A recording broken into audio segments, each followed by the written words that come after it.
ব্যাপারটা হচ্ছে কি বলতো, আমার দুটো ফলোয়ার্স মানে ভাইয়ের মতন কদিন ধরে মেসেঞ্জারে কথা হচ্ছিল, তো ওরা আনফর্চুনেটলি আমার সাথে দেখা করতে এসছে বাইরে, ঠিক আছে, বাইরে দাঁড়িয়ে আছে ওরা। তো এই জাস্ট আমার ফোন করে বলে দাদা আমি চলে এসেছি, তুমি একটু আসো, চলো একটু দেখাটা করে আসি ওদের সঙ্গে। মানে আমার লাইফে এরকম ঘটনা ভাই প্রথমবার হচ্ছে, মানে কি ভালো লাগছে একটা। চুল ফুল আসেনি, চলো, মাথায় তো চুল নেই।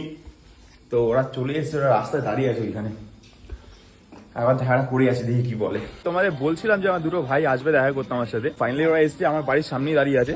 তো এই একজন আর এই একজন, এর তো ব্যাপারটাই আলাদাই কেস। দেখো এ ঠান্ডা পড়েছে এই মতন ভাই, বাইরে এগিয়ে স্লিপলেস পরে, মানে কি ভাই, তো ঠান্ডা ঠান্ডা লাগে না? বেরোনো হলো 10 মিনিটের জন্য, কোথা দিয়ে টাইম পেরিয়ে গেল কিছুই বুঝতে তো পারছি যাই হোক ভাই, আমার ভিডিও দেখাও তো ভাই।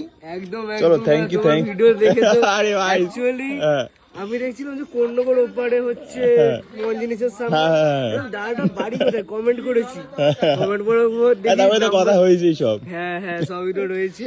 তো দাদার সাথে চলো, একটা মানে কোলাবরেশন ভিডিও আছে। এইগুলোই জাস্ট ভালো লাগে, মানে তোমাদের ভালোবাসাই তো সবকিছু পসিবল। তো যাই হোক, থ্যাংক ইউ সো মাচ ভাই, থ্যাংক ইউ সো মাচ। আর তুই ভাই একটু জামা টামা পরে বেড়া, তাহলে আমার জামাটা নিয়ে যা, পরে দিয়ে দিবি আমাকে, হ্যাঁ হ্যাঁ দিয়ে দাও, ঠিক আছে? ঠান্ডা লাগছে। নিয়ে যাবি? না না ঠিক আছে ঠিক আছে, এখানেই। চলো, থ্যাংক ইউ।